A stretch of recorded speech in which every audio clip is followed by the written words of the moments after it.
आज की डेट में मुझे टाइटन जैसा स्टॉक ढूंढना है। मेरे 10 लाख रुपए पड़े हैं जो कल की डेट में मेरे 10 लाख के 10 करोड़ बन सकते हैं मल्टी बैगर इन्वेस्टिंग। तो how do I start searching that company? आप अपने टाइटन की शुरुआत करो सबसे पहले वैल्यूएशन।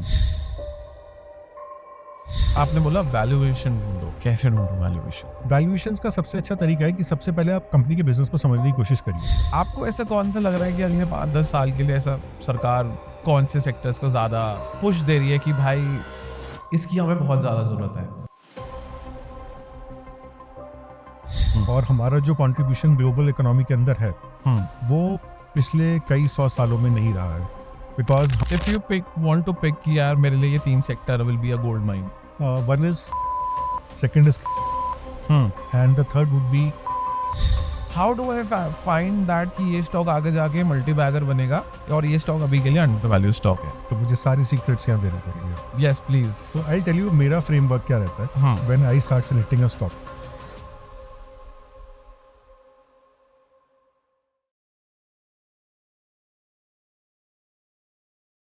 वेलकम वेलकम वेलकम दोस्तों, स्वागत है आप सभी का ट्रेडिंग मॉन्क्स के एक नए वीडियो में।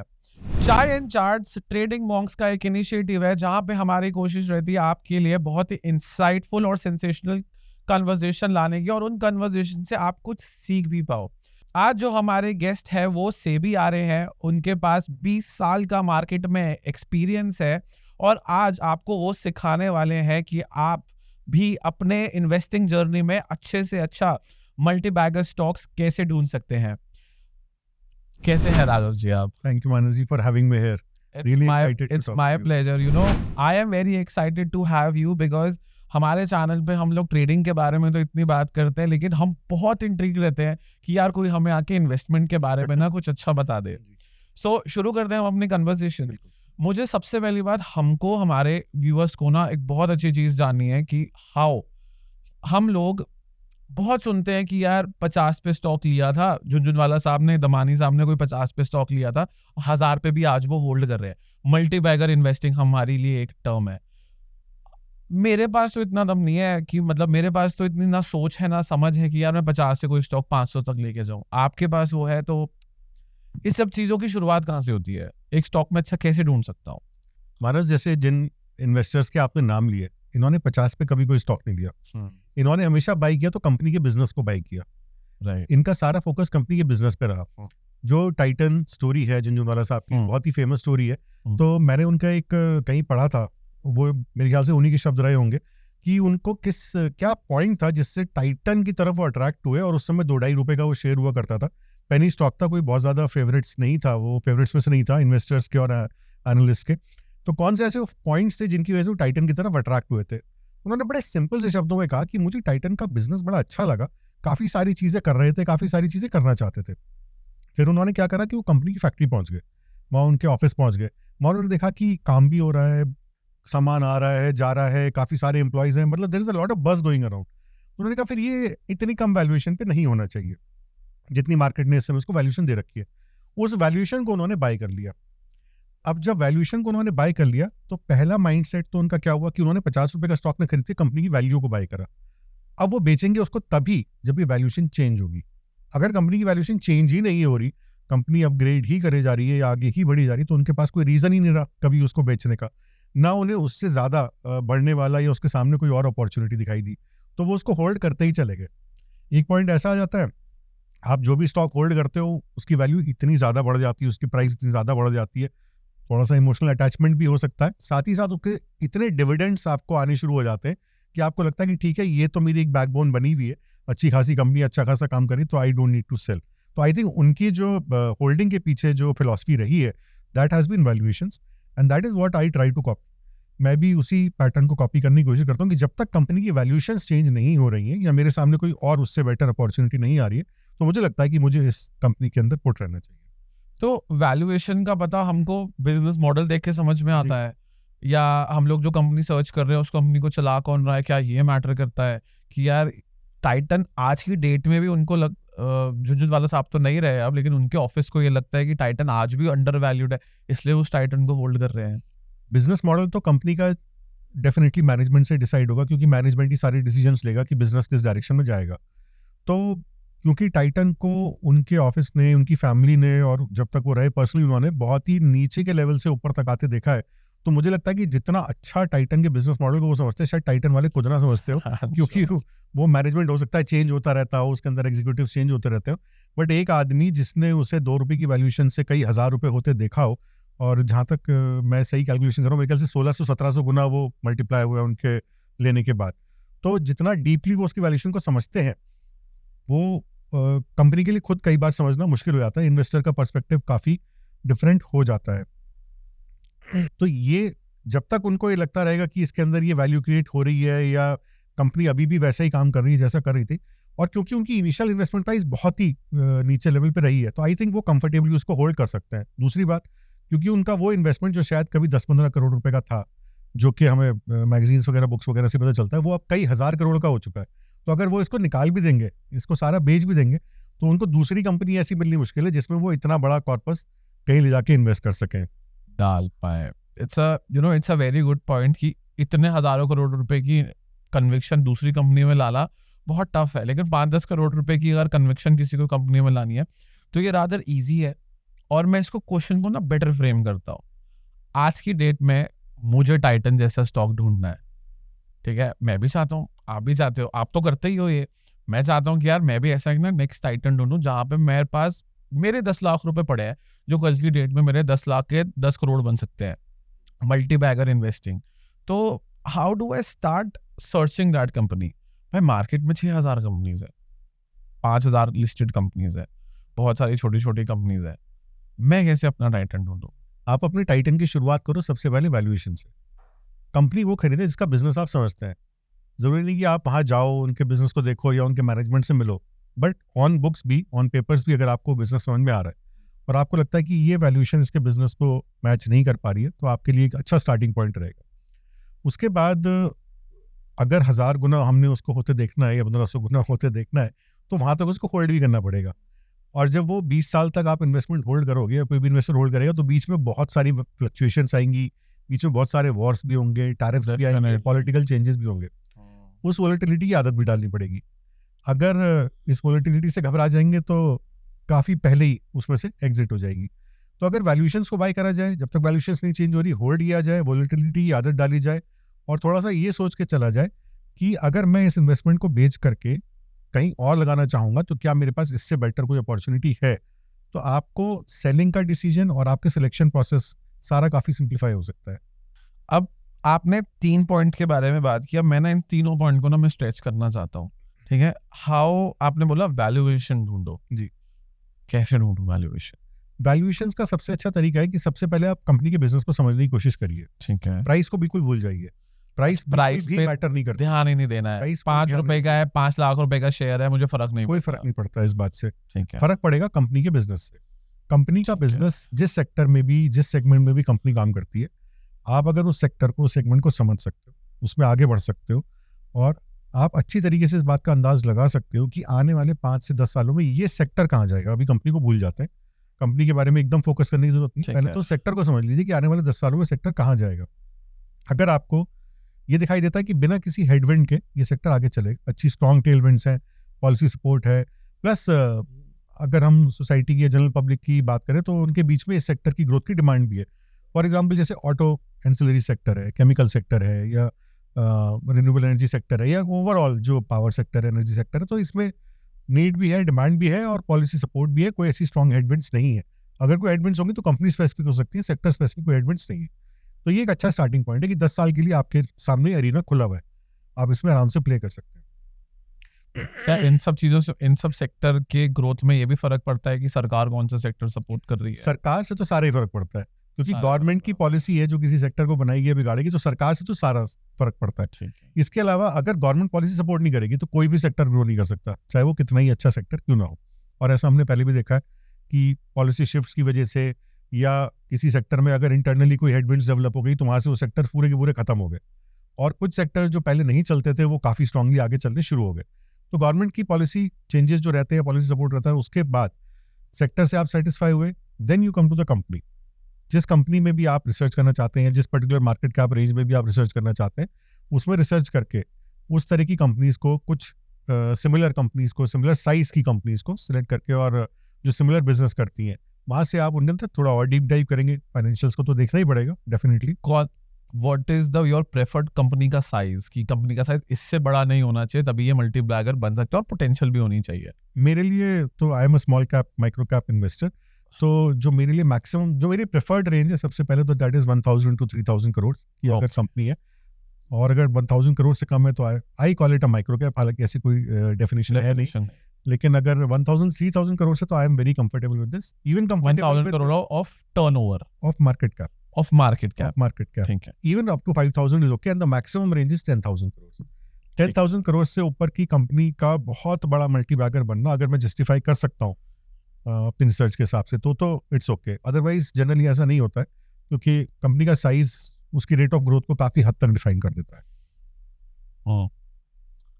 हम लोग वैल्यूएशन के बारे में बात कर रहे थे, how do I find valuations. एक आपने मुझे बताया कि मार्केट कैप होना चाहिए, हम बात कर रहे थे सरकार के कि सरकार का सपोर्ट अब तो बहुत जरूरी है।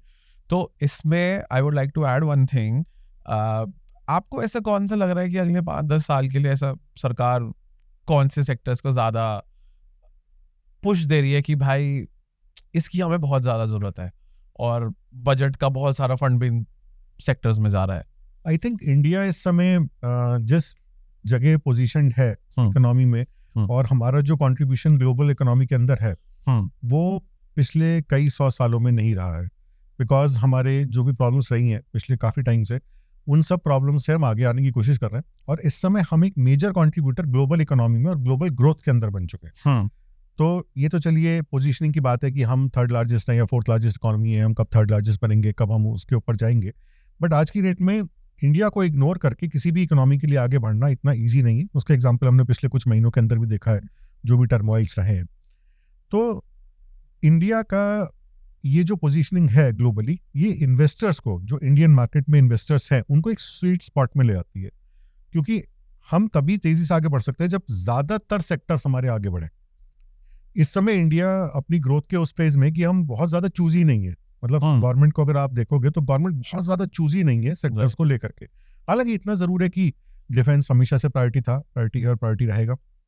इंफ्रास्ट्रक्चर बीजेपी गवर्नमेंट की काफी ज्यादा प्रायोरिटी में रहता है, वो जब भी इनकी गवर्नमेंट आई है तब भी रहा है, चाहे वो रेलवे इंफ्रास्ट्रक्चर हो, चाहे रोड्स हो, चाहे गैस एंड पाइपलाइन इंफ्रास्ट्रक्चर हो, हर तरह का इंफ्रास्ट्रक्चर थीम इनकी प्रायोरिटी में रहता है। उसके अलावा ग्रीन एनर्जी को काफी ज्यादा पुश गवर्नमेंट ने देने की कोशिश करी है पिछले 10 सालों में, और आज से करीब 8-9 साल पहले जब पहली बार हमारे प्रधानमंत्री ने किसी इंटरनेशनल कॉन्फ्रेंस में अनाउंस किया था कि हम ग्रीन एनर्जी तरफ चलेंगे, तो बाकी पूरी दुनिया हम पे हंस रही थी, और वो कह रहे थे कि इंडिया इतना बड़ा प्लेयर ग्रीन एनर्जी में नहीं बन सकता। बट 8-9 साल के अंदर पूरा सीन चेंज हो चुका है। चाइना के बाद हम सबसे ज़्यादा सोलर मॉडल्स वगैरह, सोलर पैनल्स वगैरह मैन्युफैक्चर करते हैं, एंड काफ़ी बड़े बड़े देश भी हमसे इस बात को सीखने की कोशिश कर रहे हैं। फिर अगर हम बैंकिंग की तरफ आते हैं, यूपीआई ने, डिजिटाइजेशन ने पूरा नक्शा बदल कर रख दिया बैंकिंग का। हम कन्वेंशनल सेक्टर्स की तरफ चलते हैं, कंजम्पशन की तरफ चलते हैं, इलेक्ट्रॉनिक्स की तरफ चलते हैं, केमिकल्स की तरफ चलते हैं।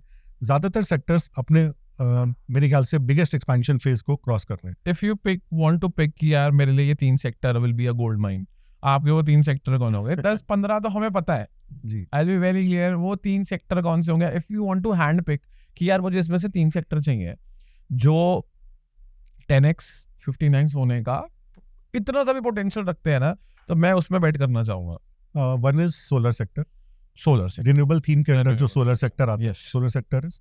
Second is chemicals, and the third would B electronics. Electronic actually theme है बहुत बड़ा, उसके अंदर काफी सारी चीजें आ जाएंगी, बट इलेक्ट्रॉनिक्स ओवरऑल काफी तेजी से ग्रो कर रहा है because of urbanisation, because of premiumisation. तो उसकी वजह से जिस तरीके से हमारी पर कैपिटा जीडीपी भी धीरे धीरे इंप्रूव हो रही है, स्पेंडिंग पावर इंप्रूव हो रही है, और स्पेंडिंग की लोगों को समझ भी आ रही है कि हाँ, खर्च करना पड़ता है पैसा अगर आपको एक अच्छी लाइफस्टाइल लीड करनी है। तो ये तीनों सेक्टर्स, कुछ गवर्नमेंट पुश और कुछ सोसाइटी की नीड की वजह से, मुझे लगता है कि काफी ज्यादा ग्रोथ लेंगे। मैं ना अभी भी एक बात, कुछ चीज को लेके ना मेरे को थोड़ी सी कम क्लैरिटी मिली है अबाउट वैल्यूएशंस, कि मार्केट कैप का हमको पता लग गया, हमें पोटेंशियल का पता लग गया। क्या सिर्फ पोटेंशियल का जानना ही अंडर वैल्यू की, पोटेंशियल किसी चीज की ज्यादा है तो क्या ये क्लियर डेफिनेशन हो गया कि ये स्टॉक या ये सेक्टर अंडर वैल्यूड है? क्योंकि अभी तो हमने सिर्फ सेक्टर आइडेंटिफाई किया है। How do I find that कि ये स्टॉक आगे जाके मल्टी बैगर बनेगा और ये स्टॉक अभी के लिए अंडर वैल्यू स्टॉक है। तो मुझे सारी सीक्रेट्स यहाँ देने पड़ेंगे आप। Yes please. मैं नहीं आपको छोड़ने वाला, आप हाथ आए हो बड़े टाइम बाद, मैं नहीं छोड़ने वाला आपको। Okay, so I tell you मेरा फ्रेमवर्क क्या रहता है हाँ when I start selecting a stock.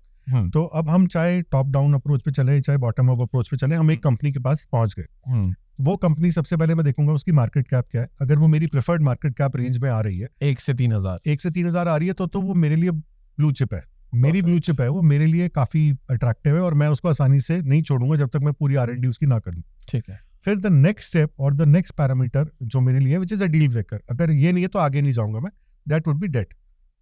Company के ऊपर कितना कर्जा है। एक कहावत है कि जिस कंपनी पे डेट नहीं होती वो बैंकरप्ट नहीं हो सकती, वो बिजनेस करती रहेगी। तो बिजनेस करते रहना बहुत इंपॉर्टेंट है। अगर बिजनेस होता रहेगा तो कंपनी ग्रो करती रहेगी।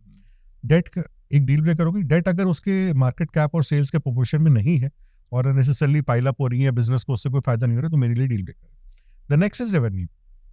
कंपनी का रेवेन्यू अगर उसकी मार्केट कैप के हिसाब से ठीक है और डेट के सामने ठीक खड़ा हुआ है, भले ही ना बढ़ रहा हो, भले ही क्वार्टर ऑन क्वार्टर ग्रोथ ना हो रही हो, but year on year growth important है। वो भी ठीक है। और कंसिस्टेंसी इंपॉर्टेंट है। रेवेन्यू में रेवेन्यू फ्रॉम ऑपरेशंस का जितना मेजर रोल हो उतना अच्छा है कि वन टाइम अगर कोई एसेट सेल हुई है या वन टाइम इवेंट कोई जिसको हम एक्सेप्शनल आइटम बोलते हैं जब हम प्रॉफिट लॉस स्टेटमेंट पढ़ते हैं, तो एक्सेप्शनल आइटम्स कम रहने चाहिए और रेवेन्यू फ्रॉम ऑपरेशंस जो उसका मेन कोर बिजनेस है उससे ज्यादा होना चाहिए। ठीक है। ये फिर अगेन एक डील ब्रेकर रहेगा।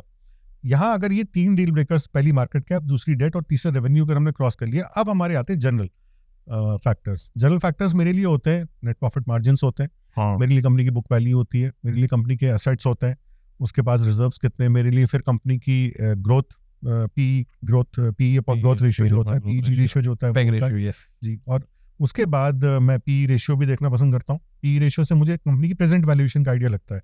आगे का तो मैं अभी आइडिया लगाऊंगा, आगे तक अभी मैं पहुंचा नहीं, मैं अभी फ्यूचर तक नहीं पहुंचा, मैं तो प्रेजेंट वैल्यूएशन देख रहा हूँ। पी रेशियो के बाद फिर I will go to the business model. अगर यहाँ तक सब कुछ सेटिस्फाई हो रहा है then I will go to the business model. फिर मैं कंपनी के बिजनेस को समझने की कोशिश करूंगा कि जिस सेक्टर में ये कंपनी काम कर रही है, सेक्टर तो चलो ग्रो करता रहेगा 10 गुना 15 गुना 20 गुना जितना भी ग्रो करेगा, जो भी गवर्नमेंट का विजन है, बट क्या ये कंपनी भी वेल पोजिशन्ड है कि अगर सेक्टर ग्रो करता है तो ये कंपनी वहां से ग्रोथ ले सकती है। ये सारी चीजें अगर मेरी सेटिस्फाई हो जाती है और मुझे कुछ ना कुछ गाइडेंस आगे की मिल जाती है, then I can think about investing in that stock. What if, मेरे को ना एक रीसेंट एग्जांपल आ रहा है कि बहुत सारी ऐसी कंपनीज है जो आईपीओ के स्टेज पे भी पहुंच रही है, जो 50, 60, 70, 80 हजार करोड़ रुपए की वो वैल्यूएशन भी ले रही है, और वो कंपनी जस्ट अभी प्रॉफिटेबल टर्न हुई है, and people are going berserk कि भाई हमें तो ये कंपनी चाहिए। I am talking about Lenskart. What do you think about that? ये ऐसी कंपनियों को हमको जाना चाहिए, हमें ऐसी कंपनियों के पीछे बचना चाहिए कि अर्निंग्स और वैल्यूएशन एक दूसरे को जैसे जस्टिफाई नहीं कर रहा है इन दोनों चीजों को।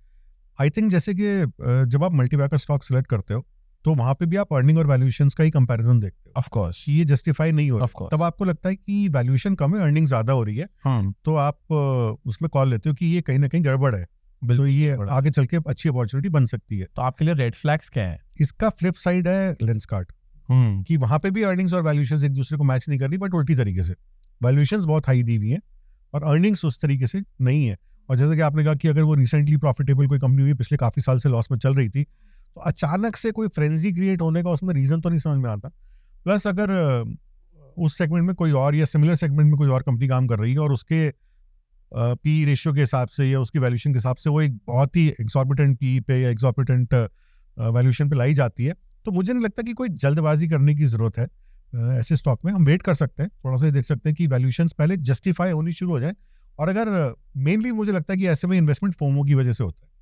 इन्वेस्टर्स इसके पास है, मेरे पास हाँ, investors don't want to miss out कि हाँ हमने भी लेंसकार्ट में अप्लाई करा है, but it's not particular about Lenskart. इस तरह के हमने पहले भी बहुत सारे एग्जांपल्स देखे जी, और उसके बाद उन्हें रिकवर होने में बहुत टाइम लगता है, तो काफी समय तक पैसा ब्लॉक हो जाता है।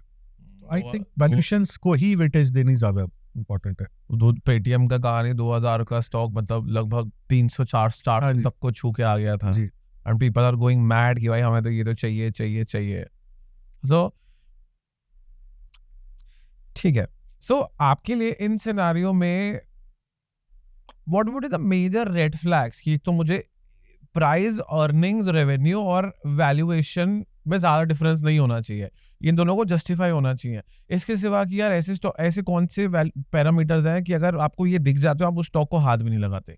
वही जैसे मैंने अभी आपको फ्रेमवर्क दिया था, मेरे लिए तो मार्केट कैप, डेट, रेवेन्यू और उसके बाद नेट प्रॉफिट मार्जिन्स और फिर सारी चीजें जो चलती हैं, ग्रोथ इंक्लूडेड, जितनी भी चीजें चलती है, अगर इसमें से कोई भी एक चीज बहुत ज्यादा लाइन से बाहर जा रही है तो वो काफी मेजर रेड फ्लैग है और उसके बाद हम आगे नहीं बढ़ेंगे। क्योंकि जब भी फाइनेंशियल्स को स्टडी करते हैं तो फाइनेंशियल स्टडी करने का मतलब ही है, कंपनी का बिजनेस तो अभी हमने देखा नहीं, सिर्फ फाइनेंशियल्स को स्टडी कर रहे हैं, तो देखने का मतलब ये है कि क्या इसके बिजनेस को स्टडी करना वर्थ है भी वहां तक इतनी, क्योंकि जब आप बिजनेस में घुसोगे तब आपकी असली मेहनत शुरू होगी।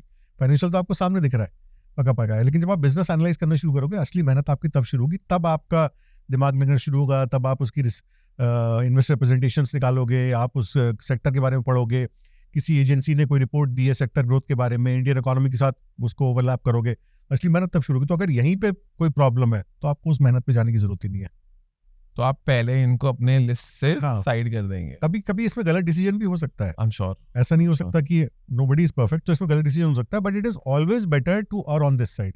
यहाँ पे गलत डिसीजन होने से कोई दिक्कत नहीं है, लेकिन अगर आपका डिसीजन सही था और आपने तब भी उसमें इन्वेस्टमेंट की कॉल ले ली तो पैसा फंसने के चांसेस ज्यादा है।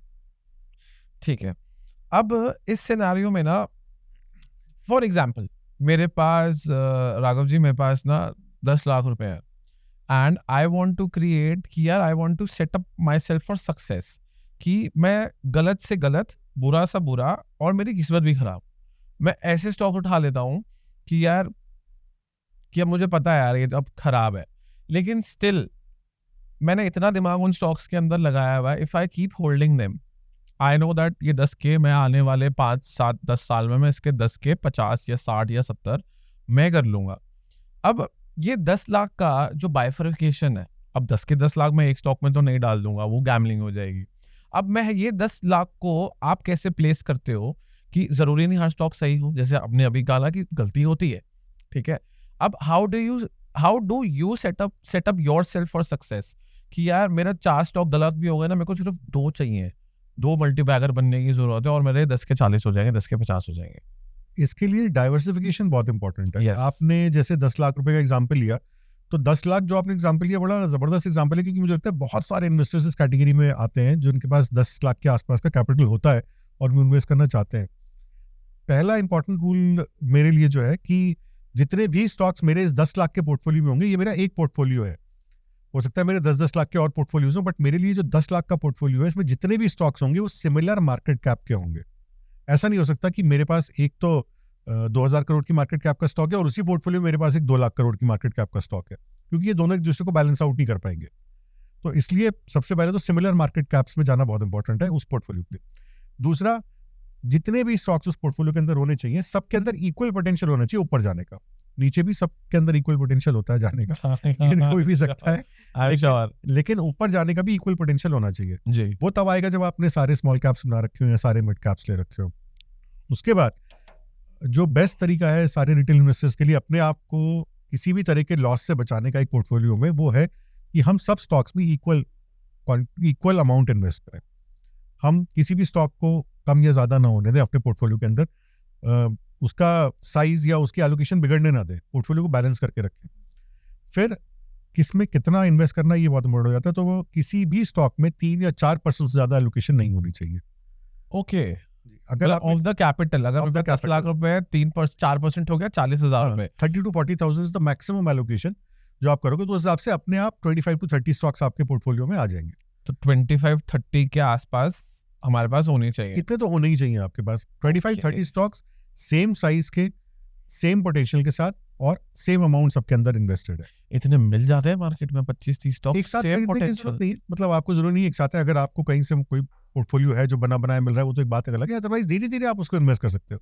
10 लाख रुपए आज ही थोड़ी उसके अंदर फेक कराने, मतलब धीरे धीरे क्वालिटी स्टॉक्स आते रहेंगे, आप रिसर्च करते रहो, धीरे धीरे आपके पास आते रहेंगे। आप 25-30 स्टॉक्स की बात कर रहे हो, अगर आप सक्सेस स्टोरीज उठाओगे पिछले 5 साल की, 10 साल की, तो वो हंड्रेड्स में निकल कर आएंगी। एक्चुअली है क्या कि वो 1000 गुना जो मल्टीप्लाई होने वाले स्टॉक्स हैं, उनके सामने हम छोटे मल्टीबैगर्स को इग्नोर कर जाते हैं। व्हाट इज छोटा मल्टीबैगर? छोटा मल्टीबैगर जो आपको 100 टाइम्स मल्टीप्लाई होने का पोटेंशियल रखता है, वो छोटा मल्टीबैगर है 5 साल के अंदर। आज नहीं, मतलब 5 to 7 ईयर्स में जो 100 टाइम्स मल्टीप्लाई होने का पोटेंशियल रखता है, ऐसे बहुत है, वो पोटेंशियल रखता है। इसका मतलब ये नहीं कि वो 100 टाइम्स होगा ही होगा, बट अगर मुझे दिखता है कि इस कंपनी में 100 गुना मल्टीप्लाई होने का पोटेंशियल है, यार 5 गुना 10 गुना 15 गुना कहीं तो जाएगा वो। जब वो वहां तक जाएगा मैं अपना इन्वेस्टमेंट निकाल के अलग हो जाऊंगा, ठीक है, दूसरे को कमाने दो। तो आई थिंक बड़े जो सक्सेस स्टोरीज है उनके सिर्फ टाइटन ही ढूंढना जरूरी नहीं है कि 1500 गुना वाला ही चाहिए। आप थोड़ा नीचे आओ, एक्सपेक्टेशन को कम करो, फिर आप देखो कि वहां पे बहुत सारी अपॉर्चुनिटीज हैं, बहुत सारे ऑप्शंस हैं। सो मुझे क्या समझ में आया, अब इसमें बात ना, हम लोग स्टार्टिंग में हमने ना बात शुरू की थी ना सेक्टर्स के साथ, तो हम 25 स्टॉक तो हम देख रहे हैं, बट नॉट नेसेसरी कि हर सेक्टर से हम लोग एक ही स्टॉक उठाए। Can we like multi diversify into sectors, कि हमारे पास कम से कम 5 सेक्टर या 6 सेक्टर तो हमारे पास होने चाहिए, ऐसा do you have some certain rule about it? For this मैं एक सेक्टर और थीम के डिफरेंस से शुरुआत करता हूँ। तो हम जनरली सेक्टर सोचते हैं, जैसे एक होता है थीम। थीम का मतलब होता है, जैसे जब हम इंफ्रास्ट्रक्चर बोलते हैं, इंफ्रास्ट्रक्चर एक थीम है, वो एक सेक्टर नहीं है। वो सेक्टर नहीं है। इंफ्रास्ट्रक्चर के अंडर कई सारे सेक्टर्स आते हैं, जैसे कि एक सेक्टर आएगा रेलवे, एक सेक्टर आएगा, मतलब रेलवे इंफ्रास्ट्रक्चर एक सेक्टर होगा, एक सेक्टर होगा रोड्स का, एक्सप्रेसवेज वगैरह जो, फिर एक रियल एस्टेट आएगा, उसमें भी हाउसिंग अलग हो जाएगा, कमर्शियल अलग हो जाएगा, गैस एंड पाइपलाइन इंफ्रास्ट्रक्चर हो जाएगा। तो आप थीम्स जब देखने चलोगे तो थीम्स तो 4-5 ही निकल कर आएंगे जो मेजर थीम्स होंगे। उसके बाद उनके अंदर सेक्टर्स बहुत होंगे। केमिकल्स की भी बात करें तो स्पेशलिटी केमिकल्स अलग हो जाता है, इस पर्टिकुलर उसमें जो केमिकल यूज होता है उसका सेक्टर अलग हो जाता है। तो इस तरह से बहुत सारे सेक्टर्स हो जाते हैं। आप 25 स्टॉक्स अगर बाय करें तो 25 सेक्टर्स के नहीं हो सकते वो, आपको उन्हीं सेक्टर, लेकिन हाँ जितने भी कम से कम 6-7 सेक्टर्स या 8 सेक्टर्स के आप अगर स्टॉक्स ले सकते हो, फिर हर सेक्टर के 3-4 स्टॉक्स आप अपने पोर्टफोलियो में रख सकते हो। वो सेक्टर्स जिनका बिजनेस भी आप समझ सकते हो, जिनकी आने वाली ग्रोथ भी आप असेस कर सकते हो कि इतनी ग्रोथ इनके अंदर रह सकती है आने वाले 5 से 10 सालों के अंदर, और जिनका एक्सपेंशन या जिन सेक्टर्स की गवर्नमेंट पुश जो भी है वो आपको पूरी तरीके से श्योर है कि आने वाले सालों में ग्रो करता रहेगा। अगर सेक्टर ग्रो करता रहेगा तो उसके अंदर कंपनी से ग्रो करने के चांसेस अच्छे रहेंगे। Right, of course. सो हमारे लिए ना एक चेकलिस्ट काइंड ऑफ चीज ना आपने मेरे लिए ना पहले प्रिपेयर कर दी। फर्स्ट आप मेरे को करेक्ट करना, ठीक है, कि आज हम लोगों को सिखा के जाएंगे और मैं भी खुद साथ साथ में सीख रहा हूँ। So first thing would be हमारे लिए सेक्टर। क्या हम लोग 15 सेक्टर्स में से मैक्सिमम 5-6 सेक्टर आइडेंटिफाई कर लें कि यार ये हाई पोटेंशियल सेक्टर है। अब उन 5-6-7 सेक्टर्स में से हम लोग स्टॉक ढूंढने पे आए, उसमें से भी कई 300 स्टॉक, 200-250-300 स्टॉक्स हम लोग वहीं पे फिल्टर आउट कर लेंगे। 6000 में से हमने 250-300 स्टॉक्स फिल्टर आउट कर लिए। अब उसमें से जो आपने मुझे पहला तरीका बताया कि यार आप सबसे पहले ये देखो, वैल्यूएशन के बेसिस पे देखो कि मार्केट की कैप क्या है, market cap, size of the company क्या है। उसके बाद मैं ये देख रहा हूँ कि डेट क्या है, कंपनी के पास कितना डेट है या नहीं है। सो व्हाट काइंड ऑफ, अब मैं ना हर चीज को हम और खोल रहे हैं, हम धीरे धीरे करके विल डीप डाइव इन, ठीक है। तो कितना, what kind of debt is the right debt? Debt को जनरली लोग डेट टू इक्विटी रेशियो के साथ असेस करते हैं, ठीक है, वो मेरे ख्याल से अच्छा पैरामीटर भी है, ठीक है, but I think that is just a starting parameter. That okay, but I think that is just a starting parameter. जब आप डेट की डिटेल में जाओगे या इन डेप्थ डेट के अंदर जाओगे तो आप उसे कंपेयर करोगे उसकी मार्केट कैप के हिसाब से और उसके रेवेन्यूज के हिसाब से, कि रेवेन्यू जितना जनरेट कर रही कंपनी उस हिसाब से डेट है कि नहीं। फिर आप उसे उसके रिजर्व्स के सामने भी देखोगे, उसके एसेट्स के सामने देखोगे कि अगर कंपनी लिक्विडेशन में चली गई किसी वजह से, कि कंपनी फ्लॉप हो गई और कंपनी को सब कुछ बेचना पड़ता है, तो भी जाकर के डेट पूरी हो पाएगी नहीं हो पाएगी। ये ऐसा तो नहीं कंपनी की जितनी वर्थ नहीं है उससे भी ज्यादा डेट है, तो कंपनी बिक जाए, डेट ना पूरी कर पाए, डेट लेके बैठे हैं। कई बार इन्वेस्टर्स इस बात से भी कंफ्यूज होते हैं जब रिसर्च करते हैं कि कंपनी के पास तो इतनी लैंड है और इतने उसके पास मशीन है, और ये आप भी जानते हो मैं भी जानता हूँ कि आप लैंड और मशीन जब बेचने चलोगे तो आपको पता चलेगा कि वो जिस रेट पे आपने उसको वैल्यूएशन में लगा रखा है वो उस रेट पे बिक नहीं पा रही, उससे आधे रेट पे भी नहीं बिक पा रही है। तो आपने अंदर का नगेट दिया है, एक बड़ा डिटेलिंग में जाके दिया है ये चीज। तो ये आपको उसके बैलेंस शीट से पता चल जाएगा कि कंपनी के पास कितने फिक्स एसेट्स हैं, कितनी प्लांट एंड मशीनरी है, उस सब के साथ आप कंपेयर कर करके उसको देखोगे। फिर आप ये मार्केट कैप और रेवेन्यू से जब आपने उसको कंपेयर करें, अब डेट के अंदर और अगर डिटेल में जाए तो डेट भी लॉन्ग टर्म और शॉर्ट टर्म दो तरह की होगी। तो उसकी जो लॉन्ग टर्म लायबिलिटीज है वो कितनी है, उसकी शॉर्ट टर्म लायबिलिटीज जो है वो कितनी है। लॉन्ग टर्म लायबिलिटीज कहाँ इस्तेमाल करी गई थी, वो किस लिए ली गई थी, कब ली गई थी, अगर वो पता चल सकता है तो। उसके बाद जो शॉर्ट टर्म लायबिलिटीज है जनरली वो बिजनेस के लिए ली जाती हैं, कोई मटेरियल प्रोक्योर करने के लिए लिया उन्होंने, वो रॉ मटेरियल खरीदना था, वो बिक जाएगा तो वो उसको वापस कर देंगे। जो करंट लायबिलिटीज हम कहते हैं कि 1 साल के अंदर हम उसको पूरा कर देंगे या कुछ कर देंगे। ये सारी चीज़ें अगर आपको पैरामीटर्स लगता है कि नहीं ठीक है, लॉन्ग टर्म डेट्स इतनी ज़्यादा नहीं है, ये तो सब बिजनेस है, बिजनेस होगा तो पैसे तो कहीं ना कहीं से उठाने पड़ेंगे और वो कंपनी काम करती रहेगी, देती रहेगी। तो डेट के बाद आप जब आगे बढ़ते हो तो आप इतना श्योर होते हो, अगर डेट के ऊपर आप निकल आए हो और आपको लग रहा है कि अभी भी मुझे देखना है इस कंपनी के बारे में और, तो इतना आप श्योर कर चुके हो कि कंपनी अब बैंकरप्ट नहीं होने वाली, या अगर ये बैंकरप्ट नहीं होगी तो ये काम करेगी। इतने में हम यहाँ तक तो पहुंच गए जी हाँ। कि यार ये बर्बाद नहीं होगी, अब चलेगी नहीं चलेगी, हम उस पर बात करते हैं। अब इसे बर्बाद होने के लिए मेहनत करनी पड़ेगी, नेचुरल कोर्स में नहीं जाएगी। सही बात है, परफेक्ट परफेक्ट। तो देन हमने डेट चेक कर ली कि यार हम उसी स्टेज पे पहुंच गए कि यार अब बर्बादी वाला स्टेज तो इसका नहीं आएगा, अब नीचे तो जाएगी नहीं, अब ऊपर जाने का स्कोप है। हाँ, अब ऊपर जाने की वजह ढूंढनी है, ऊपर जाने की अब हमको वजह ढूंढनी है, दैट वुड बी कि हाउ रेवेन्यू। सबसे पहले तो रेवेन्यू है इसका, क्योंकि कंपनी जो प्रोडक्ट बनाती है या जो सर्विस देती है उस कोर बिजनेस से उसका कितना रेवेन्यू जनरेट होता है, जिसको रेवेन्यू फ्रॉम ऑपरेशंस बोला जाता है। रेवेन्यू फ्रॉम ऑपरेशंस बढ़िया होना चाहिए, और छोटी कंपनी में वो मार्केट कैप के कंपैरिजन में भी अच्छा खासा अमाउंट होना चाहिए उसका, क्योंकि वो अभी छोटी कंपनी है, उसको तो स्केल अप करना है, तो उसकी रेवेन्यूज कई बार छोटी कंपनी से जल्दी जल्दी ग्रो करते हैं। रेवेन्यू के अंदर स्टेबिलिटी होना, कोर बिजनेस से रेवेन्यू जनरेट होना, अदर इनकम से रेवेन्यू कम होना, ये सारे मतलब अच्छे साइंस है एक छोटी कंपनी के लिए, और ये आपको दिखाते हैं कि हाँ कंपनी के पास अभी एक और रीजन मिला मुझे अब नेक्स्ट स्टेप पे जाने के लिए। अगर यहीं पे कुछ गड़बड़ है तो फिर आपको रुकना पड़ेगा कि इनकंसिस्टेंसी है रेवेन्यूज में कुछ। अब जब आप नेक्स्ट स्टेज में चले तो आपने देखा कि अच्छा ठीक है, कंपनी 100 रुपये का बिजनेस तो करती है, इसमें से बचा कितना पाती है, 100 रुपये का माल तो बेच दिया, बट अब इसमें से घर कितना आ रहा है, तो वो आपको नेट प्रॉफिट मार्जिन से पता चलता है। अब नेट प्रॉफिट मार्जिन जब आपने देखा कि अच्छा इस कंपनी का 14%, 15%, 20% नेट प्रॉफिट मार्जिन है, उसको भी ब्रेकअप करना पड़ेगा कि ये जो 100 रुपये गए थे और 15 रुपये घर आए हैं, 100 रुपये का माल बिका था, 15 रुपये घर आई, 85 रुपये गए कहाँ, ये 85 रुपीज़ कंपनी ने कहाँ खर्च करे हैं, इसमें से कितना तो सैलरीज दी गई हैं, कितने मिसलिनियस एक्सपेंसेस हैं, कितने का रॉ मटेरियल प्रोक्योर करा गया है, कितने बाकी चीज़ों के अंदर गए, कितने की डेट सर्विसिंग में गए, मतलब इंटरेस्ट पेमेंट कितना था, टैक्स लायबिलिटी क्या थी, ये सारी चीज़ें ब्रेकअप देखा आपने, इसमें भी आपको कोई रेड फ्लैग नहीं दिख रहा, ऐसा नहीं है अच्छा मिसलिनियस एक्सपेंसेस मान लो बहुत ज़्यादा है, इसका मतलब पता ही नहीं कहाँ खर्चा हो रहा है, मिसलिनियस में हो रहा है। तो आपने देखा कि चलो एक वजह मुझे और मिली अब आगे बढ़ने की, मैं यहाँ से भी अब आगे बढ़ता हूँ, तो मैं रेवेन्यू से भी सेटिस्फाई हो गया, मैं प्रॉफिट मार्जिन से हो गया, और मैंने दोनों का कोरिलेशन में देख लिया कि ठीक है यार इतना तो होगा इस बिजनेस में, जिस बिजनेस में ये है। उसके बाद जब नेट प्रॉफिट मार्जिन से आगे बढ़ते हो, फिर आप आते हो कंपनी बुक वैल्यू, जो कंपनी की असेट्स वगैरह वो लेकर के चलते हैं। अब ये आप मान के चलना, अच्छी से अच्छी कंपनी, ऑनेस्ट से ऑनेस्ट मैनेजमेंट बुक वैल्यू को इन्फ्लेट करके दिखाने की कोशिश करेगा। अभी तो हुआ बिल्कुल, और आप नाम नहीं ले रहे, मैं देख रहा हूँ। एक्चुअली नाम इसलिए नहीं ले रहा मैं क्योंकि ऐसे आते रहेंगे हाँ, और आए हैं और रहेंगे। यस यस जी हाँ, क्योंकि कोई भी कंपनी अपनी वैल्यूएशन को मैक्सिमम पे ले जाके दिखाने की कोशिश करेगी, कहेगी भैया हमारी जमीन तो सोने के भाव बिकेगी एकदम, मेरी जो ये मशीन है ये किसी के पास नहीं है तो मेरे पास ही है, तो वो हर चीज की वैल्यू जो मैक्सिमम हो सकती है वो लगा करके आपको दिखाएगी।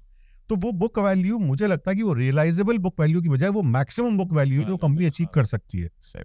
तो इसलिए आप बुक वैल्यू से कंफ्यूज मत हो। वो बुक वैल्यू आपने देखा कि अब आपको बेंचमार्क मिला, बुक वैल्यू वो दिखाएगी पर शेयर, जनरली जो दिखाएगी कि एक शेयर की बुक वैल्यू इतनी ज्यादा की बैठती है। अगर आप बुक वैल्यू के अंदर और डीप डाइव करना चाहते हो तो आप जा सकते हो कंपनी की नेटवर्थ पे, कंपनी की टोटल नेटवर्थ क्या है, जो कि असेट्स और लायबिलिटीज का डिफरेंस निकल कर आता है, तो वहां से भी आपको आइडिया लगेगा कि अच्छा ये इसकी नेटवर्थ है, इस तरीके से कंपनी जस्टिफाई हो रही। अगर बुक वैल्यू भी आपको लगता है कि ठीक है शेयर प्राइस के सामने ठीक है, अभी तक आप बहुत प्रॉपर वैल्यूएशन में नहीं घुसे, अभी तो आप सिर्फ लिस्ट ढूंढ रहे हो कि कोई रीजन ढूंढ रहे हो यहाँ से बाहर निकलने का, कि मैं अपनी रिसर्च को रोकूं और दूसरी कंपनी की बकवास है, हाँ कि ये वो है, अभी तक आपको मिल नहीं पा रहा है कुछ भी।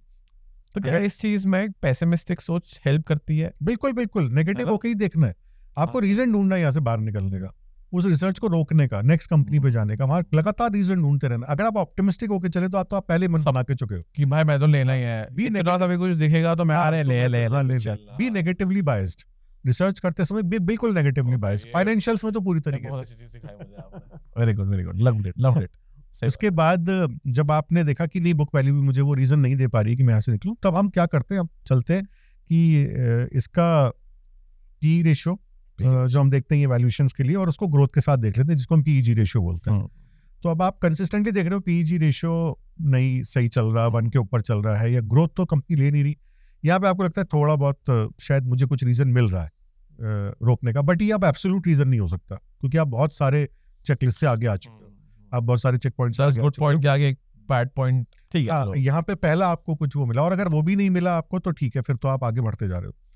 ये सब चीजें देखने के बाद भी अगर आप आगे बढ़ गए, अब आपको कंपनी के बिजनेस में जाना पड़ेगा।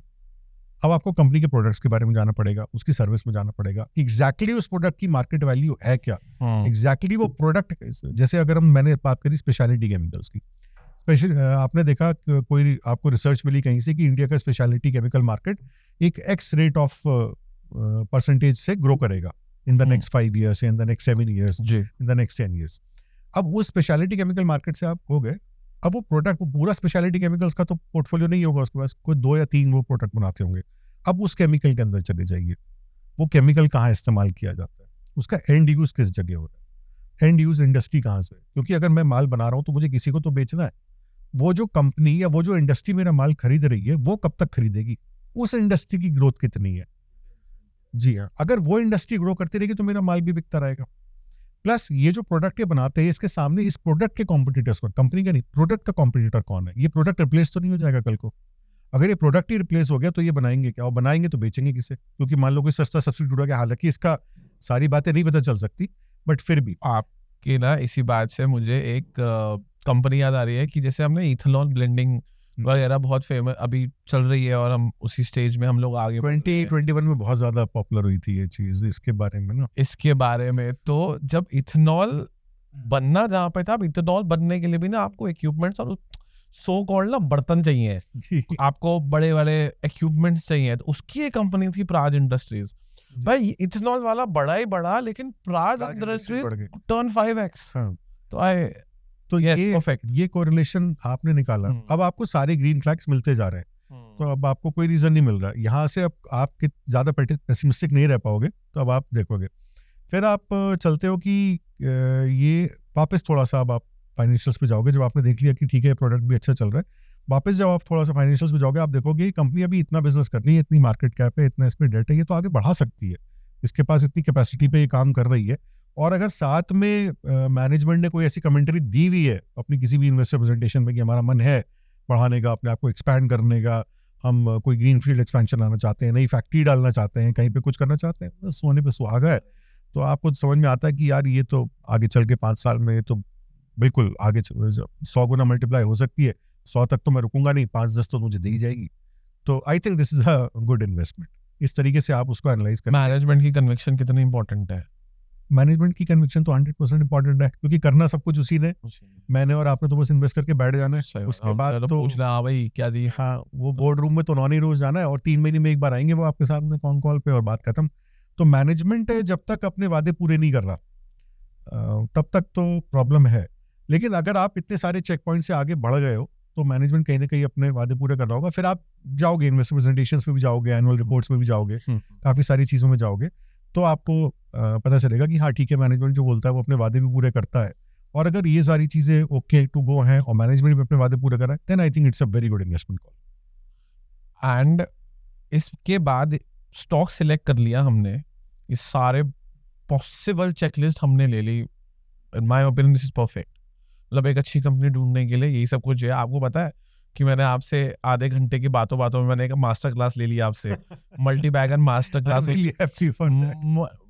मल्टी बैगन मास्टर क्लास हो चुकी है यहाँ पे। एंड इन सब चीजों के बाद भी ना 2 चीजें होंगी, ठीक है? हमने इतना सब कुछ लगा लिया, सेक्टर से हम स्टॉक की मैनेजमेंट तक भी हम लोग ले आए। उसके बाद हम लोग निकाल के ले आए 15 से 20 स्टॉक। जैसा कि आपने 20 is a very good number, आपको इतने में डाइवर्सिफाई करना चाहिए। अब यहां से निकलेंगे 2 रास्ते। एक रास्ता जाएगा आई एम राइट, दूसरा रास्ता जाएगा आई एम रॉन्ग।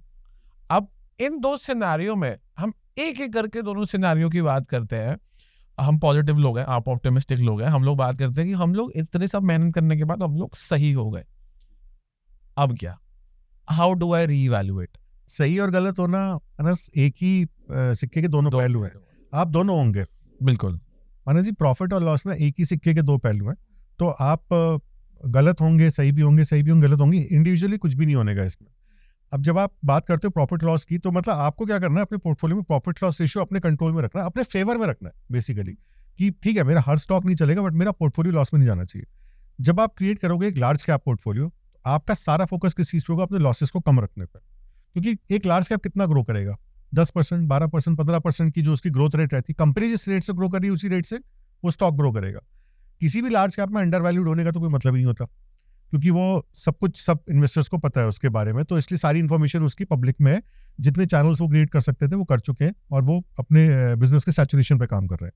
अब जो 10-12% वो ग्रो कर रहा है वो मैक्सिमम आपका प्रॉफिट है, जो आप मैक्सिमम प्रॉफिट अचीव कर सकते हैं। लेकिन जो आपका लॉस मेकिंग स्टॉक है, अगर उसके लॉस को आप लिमिट कर दोगे तो आप उस 10-12% में जितना मैक्सिमम निकाल सकते हो उतना आप निकाल लोगे। अब आप आइए स्मॉल कैप इन्वेस्टिंग पे, जिसको हम मल्टी बैगर इन्वेस्टिंग बोलते हैं। मल्टी बैगर इन्वेस्टिंग में कभी भी लॉसेस कट नहीं किए जाते, क्योंकि multi bagger investing is focused on profits. यहाँ पे क्या होगा, आपने सपोज हर स्टॉक में 1-1 लाख रुपए लगा रखे थे, 20 स्टॉक्स का, 25 स्टॉक्स का जो भी पोर्टफोलियो था, तो 25 लाख रुपए आपने लगा दी। अब मैक्सिमम लॉस आपका किसी भी एक पर्टिकुलर स्टॉक में कितना है? 1 लाख। जो पैसा आपने जीरो हो जाएगा तो 1 लाख जीरो हो गया, मैं तो जीरो होगा 1 लाख जाएगा। नहीं, जीरो होने दो उसको, वो जीरो एक होगा। अच्छा, वो मैक्सिमम हम लोग स्टॉप लॉस नहीं ले रहे हैं, कोई जरूरत नहीं वो है, सिनेरियो नहीं है, वो सिनेरियो ही नहीं है, ठीक है ना। अब वो स्टॉक बढ़ना शुरू हुआ, लीजिए कोई एक पर्टिकुलर एक स्टॉक है जो बढ़ना शुरू हुआ, और मेरे ख्याल से अगर आप पिछले 4-5 साल में देखोगे, पिछले 4-5 साल को लोग कोविड का नाम देकर के ज्यादा बदनाम कर देते हैं, कोविड एरा को कर देते हैं, बट क्योंकि मुझे तो 20 साल से ज्यादा हो गया, मैंने हमेशा ऐसे एराज देखे हैं और हमेशा ऐसे मल्टी बैगर्स बनते देखे हैं कि जब वो मल्टी बैगर बनने पे आते हैं, स्टॉक्स मल्टी बैगर बनने पे आते हैं, तो वो 10 गुना तो कुछ भी नहीं होता, जो लोगों को लगता है बड़ी मैजिकल से फिगर है, वो 25 गुना, 30 गुना, 50, 70, 100 गुना, कितना भी हो सकता है। यहाँ पे है जहाँ असली मैजिक क्रिएट होगा, जहां से आपका पोर्टफोलियो का पूरा प्रॉफिट लॉस डिसाइड होगा बढ़ते हुए स्टॉक से। तो आपको क्या करना है, गिरते हुए स्टॉक को गिरने दो, उसे मत रोको। वो कौन रोक सकता है उसको? लेकिन वो लाख रुपए से ज्यादा का नुकसान नहीं देगा, उसका प्रमोटर आपके घर आके और पैसे नहीं मांगेगा। लेकिन जो स्टॉक बढ़ेगा, जब वो बढ़ेगा, जब वो 10 गुना के ऊपर चलेगा, जब वो 15 गुना के ऊपर चलेगा, और मैंने अपने पोर्टफोलियो में ऐसे स्टॉक्स को देखा हुआ है, तब वो आपके पोर्टफोलियो को आगे खींचता है। प्रॉफिट लॉस रेशियो आपके कंट्रोल में तब रहता है स्मॉल कैप इन्वेस्टिंग में, जब आप प्रॉफिट वाले स्टॉक को राइड करेंगे। अगर उसकी राइड आपने कहीं रोक दी तो नुकसान होगा आपको, गिरते हुए स्टॉक से कभी नुकसान नहीं होगा। रीवैल्यूएशन का क्राइटेरिया क्या है? फिर सारे स्टेप वापसी से शुरू करें? नहीं, सारे स्टेप्स वापस शुरू करने की जरूरत नहीं, क्योंकि अब तो फाइनेंशियल्स आपको सब पता है। मार्केट कैप तो उसकी चेंज हो ही चुकी, जब वो 10 गुना मल्टीप्लाई हो गया कोई भी स्टॉक, तो मार्केट कैप तो चेंज हो चुकी। रीवैल्यूएशन का तरीका सिर्फ इतना है कि बिजनेस को स्टडी करते रहिए। बिजनेस अगर अब भी जस्टिफाई कर रहा है उसकी ग्रोथ को, कोई भी है, जैसे कि मैं एक्सपेंशन वर्ड कई बार यूज कर चुका हूँ, और उसकी सेल्स बढ़ रही हैं, एक्सपेंशन हो रहे हैं, तो उसका बिजनेस जस्टिफाइड है, आपको कहीं भी एग्जिट लेने की जरूरत नहीं है। वो जैसा ग्रो कर रहा है वैसे ही करता रहेगा। ग्रोथ रेट उसका कम होता जाएगा जैसे जैसे साइज बढ़ेगा उसका, लेकिन आपकी जो ओरिजिनल परचेज प्राइस से, उससे वो आगे काफी आगे निकलता चला जाएगा जी।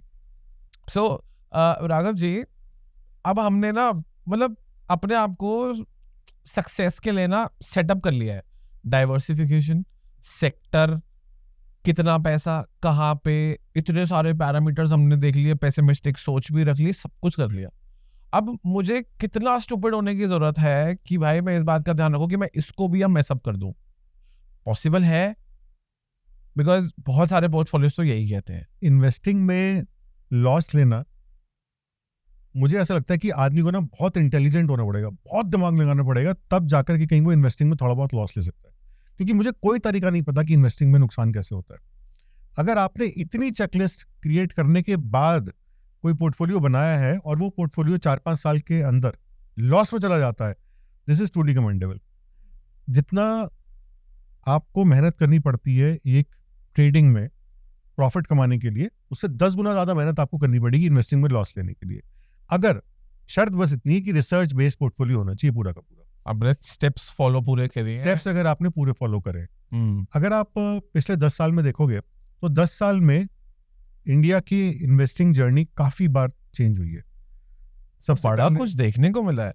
2016 वाला अपना डिमोनेटाइजेशन, जी, NBFC crash, Covid, GST reforms भी उसी समय आए थे। इस बीच में हमने रैलीज भी देखी है। 2014 में हमने करीब 28-30% की रैली देखी थी ब्रॉड इंडेक्स में। 2016 में डिमोनेटाइजेशन, 2017 में अगेन हमने एक रैली देखी थी, जो कि सब लोगों की सोच के परे थी कि इतनी बड़ी रैली कैसे आ सकती है। 2018-19 में हमने फिर एक म्यूटेड मार्केट देखा था। 20 में हमने बहुत बड़ा क्रैश देखा था, जो हमें कुछ याद है, और बहुत बड़ी क्राइसिस भी देखी थी, जो एक्चुअल क्राइसिस थी। उसके बाद हमने सबसे बड़ी रैली फिर देखी है। यहाँ से कई तरह के इन्वेस्टर्स भी निकल कर आए। सबसे पहले एक इन्वेस्टर ब्रीड निकल कर आई जिन्हें समझ में आया कि म्यूचुअल फंड सही है। जो म्यूचुअल फंड एसोसिएशन ने ड्राइव चलाई पूरी, भारत सरकार ने, जो भी जिस भी बॉडी ने ड्राइव चलाई कि म्यूचुअल फंड सही है, तो उन्होंने समझाया एक आम आदमी को कि 100 रुपये भी इन्वेस्ट करे जा सकते हैं, उस 100 रुपये को इन्वेस्ट करने की वैल्यू होती है, इसको करना सीखो। छोटे छोटे बच्चे भी टीवी देख रहे थे उस समय और वो भी समझ गए, और बड़े से बड़ा आदमी समझ गया म्यूचुअल फंड सही है, और म्यूचुअल फंड के बारे में काफ़ी अवेयरनेस क्रिएट हुई। उसके बाद सब कुछ चलता रहा, स्टॉक मार्केट सबको अच्छा लगता था और काफ़ी सारे स्कैम्स आते थे, और सारा फोकस स्कैम्स पे। इन्वेस्टर क्यों नहीं बनना? स्कैम है। स्टॉक मार्केट में क्यों नहीं जाना? स्कैम है। शेयर तो डूबना ही डूबना है, वो कुछ नहीं रहता। 6,000 में से 6 कंपनी डूब रही है, लेकिन स्टॉक मार्केट पूरा डूबता है। बट वो हाईलाइट वो 6 कंपनी हो रही है, हाईलाइट वो 6 वो 400 कंपनियां हाईलाइट ही नहीं हो रही है। मानस जी, बिकता ही वो है। न्यूज़ वही बिकती है जो कंट्रोवर्सी में हो या जो थोड़ी बहुत नेगेटिव की तरफ हो, तभी तो मजा आता है पढ़ने का। उसके बाद 2020 क्रैश जब हुआ, वहां से निकल कर आए सबसे ज्यादा भोले भले लोग, जो कि स्टॉक मार्केट में घुसे, और किसी के पास 100 रुपए थे, किसी के पास 200 रुपए थे, किसी के पास 2 लाख थे, किसी के पास 2 करोड़ थे। इस रेंज के लोग निकल कर आए और इन्होंने जी भर के पैसा लुटाया, इन्होंने जी भर के नुकसान झेला, जितनी कैपेसिटी इनकी थी झेला, और इस बात पे लगे रहे, डटे रहे कि नहीं, यहाँ से पैसा कमाया जा सकता है, यहाँ से डेफिनेटली पैसा कमाया जा सकता है, तरीका गलत था। उसकी वजह से बहुत सारे और लोग बन गए, जो पैसा उन्होंने लूज किया वो कहीं ना कहीं तो गया, उसकी वजह से बहुत सारी चीज़ें और ऊपर आ गई। मैं किसी भी उसको पॉइंट आउट नहीं करना चाहता, लेकिन वो लोग लगे रहे।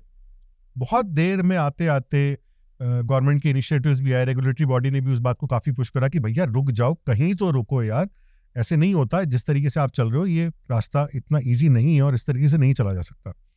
उन रिफॉर्म्स के बाद और उन सारी बंदिशों के बाद एक कम्युनिटी बीच में चल रही थी जिस पे किसी का ध्यान नहीं गया, और वो थी हार्डकोर इन्वेस्टर कम्युनिटी। एक हार्डकोर इन्वेस्टर कम्युनिटी भी इन 10 सालों के अंदर क्रिएट हुई है इंडिया में। जिस तरीके से यहाँ पे फाइनेंशियल लिटरेसी बढ़ी है, जिस तरीके से उतार चढ़ाव मार्केट के 10 साल के अंदर देखे गए हैं, और इनफैक्ट अगर हम इस 10 साल को थोड़ा सा और पीछे जाते हैं, 2008 से लेकर के आज तक हम जितने उतार चढ़ाव मार्केट के अंदर देख रहे हैं, तो एक हार्डकोर इन्वेस्टर कम्युनिटी भी क्रिएट होती जा रही है, जो कि समझती है, जिसको ये पता है कि मुझे ये काम नहीं करना, ये काम मैं कर सकता हूँ। इन्वेस्टिंग से जिन्होंने पैसा बनते हुए देखा है, कम मेहनत से पैसा बनते हुए, कम मेहनत से, उन्हें पता है कि मेहनत सिर्फ इनिशियल है, एक बार स्टॉक सिलेक्शन की मेहनत है, एक बार वो स्टॉक सिलेक्ट हो गया, उसके बाद कुछ नहीं करना। अगर आप मुनीश पबराय को फॉलो करते हैं, तो उनके शब्दों में आपको बताता हूँ कि उनसे पूछा गया था कि एज एन इन्वेस्टर सबसे मुश्किल क्या काम होता है, तो उन्होंने कहा था सबसे मुश्किल होता है बैठना।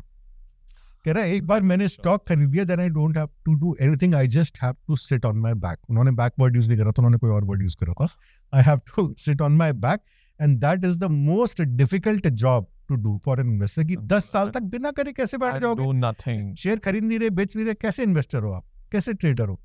बट जो इस बात को समझ गया कि एक्चुअली में कुछ नहीं करना होता, सिर्फ एक्चुअली में आपको बैठना है और बाकी सारा काम अपने आप होता रहेगा, वो हार्डकोर इन्वेस्टर कम्युनिटी जो निकल कर आई है, मुझे ऐसा लगता है कि आने वाले 5 सालों में वो ही स्टॉक मार्केट का पूरा डायरेक्शन डिसाइड करेगी। और उनकी रिक्वायरमेंट्स अलग है, वो सिर्फ कंसर्न है भारत की ग्रोथ स्टोरी के साथ, वो सिर्फ कंसर्न है कि वो इंडिया में रहते हैं, उनके सामने इतनी सारी अपॉर्चुनिटीज हैं, उन्हें रोज की बस से कोई मतलब नहीं है, बल्कि रोज के मार्केट मूवमेंट्स को वो ना देखना चाहते, ना समझना चाहते, ना इसमें बहुत ज्यादा इन्वॉल्व होना चाहते, क्योंकि वो इतनी साइकिल्स देख चुके हैं, उन्हें पता है कि हर साइकिल से हमारा देश निकल जाता है, हमारी इकोनॉमी हर साइकिल से निकल जाती है, we are such a great nation.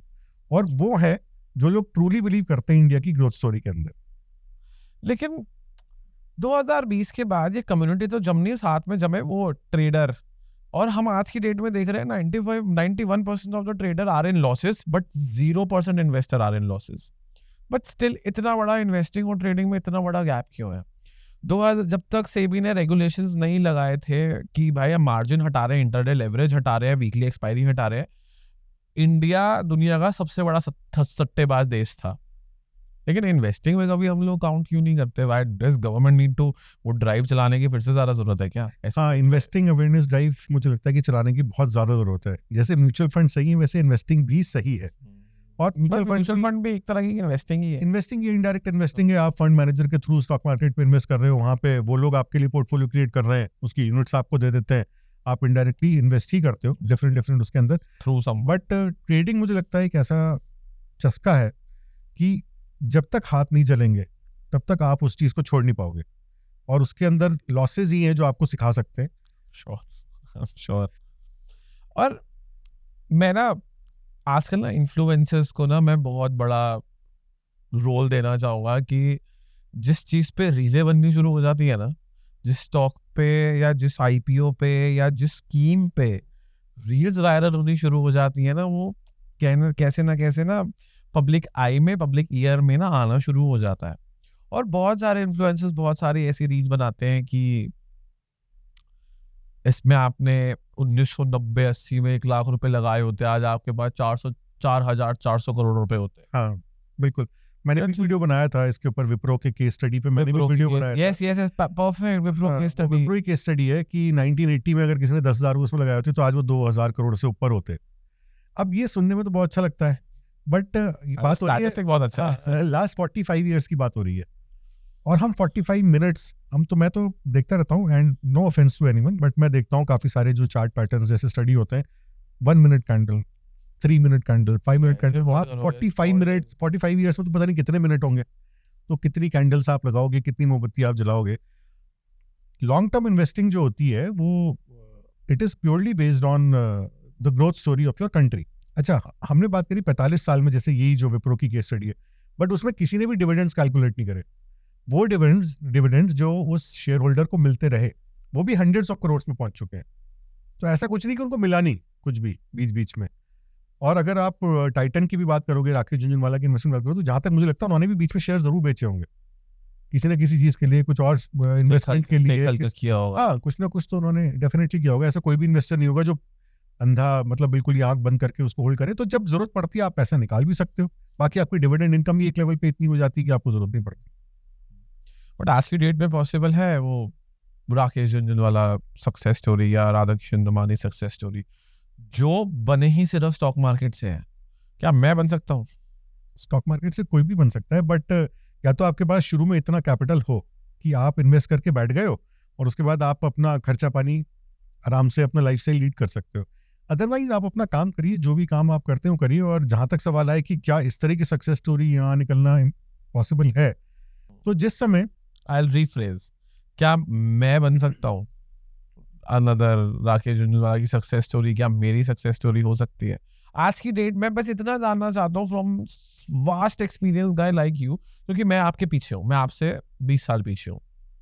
But can I am for that? ऐसा हो सकता है? डेफिनेटली हो सकता है। या मेरे सपने झूठे हैं? डेफिनेटली हो सकता है। उतनी पेशेंस रखनी पड़ेगी, उतने साल होल्ड करना पड़ेगा, उतने कन्विक्शन के साथ आगे बढ़ना पड़ेगा, और उतनी ही डीप रिसर्च के साथ आगे बढ़ने का पड़ेगा। जैसे वो उस कंपनी की फैक्ट्री पहुंच गए थे देखने के लिए कि वहाँ हो क्या रहा है जब झुनझुनवाला जी ने टाइटन में इन्वेस्ट किया था। तो उस कन्विक्शन के साथ अगर आगे बढ़ेंगे, उतना टाइम चीज़ों को देंगे, तो ये कंट्री तो ग्रो करेगी। नेटवर्क्स बनाएंगे। डिपेंड करता है कि हम उसके साथ ग्रो कर पाते नहीं कर पाते, हम उस स्पीड से चल पाते नहीं चल पाते। बस यही डिफरेंस है शायद। यही डिफरेंस है। परफेक्ट। राघव जी, मैंने ना इस पॉडकास्ट में बहुत सारी चीजें सीखी। मेरे लिए ये पॉडकास्ट ना मेरे लिए पर्सनल इन्वेस्टिंग और मल्टीबैगर पॉडकास्ट था। मैंने ना इस पॉडकास्ट में आपसे बहुत क्लियरली सीखा कि कैसे हम 6,000 स्टॉक्स के यूनिवर्स को हम उन 25 स्टॉक के यूनिवर्स में कैसे लेके आ सकते हैं। और मैंने आपसे ना जो गोल्डन चीज माइंडसेट के बारे में मैंने ये सीखी कि यार इन्वेस्टिंग में ना दो चीजें सीखी इनफैक्ट, कि इन्वेस्टिंग में ना गलत होने में मेहनत करनी पड़ती है। आप ट्रेडिंग में जितनी मेहनत प्रॉफिट के लिए करनी है, आपको इन्वेस्टिंग में गलत होने के लिए उतनी मेहनत करोगे, तब शायद जाके इन्वेस्टिंग में गलत होगे। दूसरी चीज, किसी को ना ऑप्टिमिस्टिक तरीके से नहीं, ऐसा माइंडसेट रखो कि आप यहाँ को इसको हटाने के पेसिमिस्टिक तरीका अगर आप इसमें रखोगे, then it would be a lovely thing to do. Raghav ji, ये सारी बातें तो हमने आधे घंटे में कर ली, लेकिन अगर किसी को आपसे अगर इन डेप्थ में जाके आपके साथ टाइम स्पेंड करना होगा, आपसे कुछ डिटेल में सीखना होगा, उसका भी कोई तरीका है? जी हाँ, मेरी एक वर्कशॉप होती है संडेज क्योंकि सबका ऑफ डे होता है, तो that is a live workshop. It is strictly live, उसका कोई रिकॉर्डेड सेशन नहीं होता। तो उसमें वो ज्वाइन करके मल्टीबैगर इन्वेस्टिंग के बारे में मैं जितनी बातें जानता हूँ, जो कि मैं समझता हूँ कि एक आम इन्वेस्टर को पता होनी चाहिए, जो कि उनकी ट्रेडिंग जर्नी को कहीं ना कहीं बेनिफिट दे सकती है, तो वो सारी बातें हम उसमें डिस्कस करते हैं। और वो मुझसे इन्वेस्टर्स क्वेश्चंस भी पूछ सकते हैं, जो भी स्टूडेंट्स उसको अटेंड करते हैं वो मुझसे लाइव क्वेश्चंस पूछ सकते हैं। जितना ज़्यादा अच्छा डिस्कशन मैं कर सकता हूँ, मेरी कोशिश रहती है। साथ ही साथ सबसे अच्छी बात ये होती है कि एक स्टूडेंट के क्वेश्चन से कई लोगों को फायदा हो जाता है। I'm sure कई बार ऐसा community होता है का फायदा आपके यही है। जी आपके मन में कोई सवाल आया, वो मैं नहीं सोच पाया था, बट आपके थ्रू मुझे भी उस बारे में डिस्कशन अटेंड करने को मिल गया, तो कैन अटेंड एंड जो भी मैं जानता हूँ उस बारे उसमें बताता हूँ। Thank you Raghav ji for coming and it was a wonderful experience for me. मैं आज कुछ लेके जा रहा हूँ अपने साथ। For me too. Thank you, Manas. Thank you for having me on Trading Monks. Thank you so much.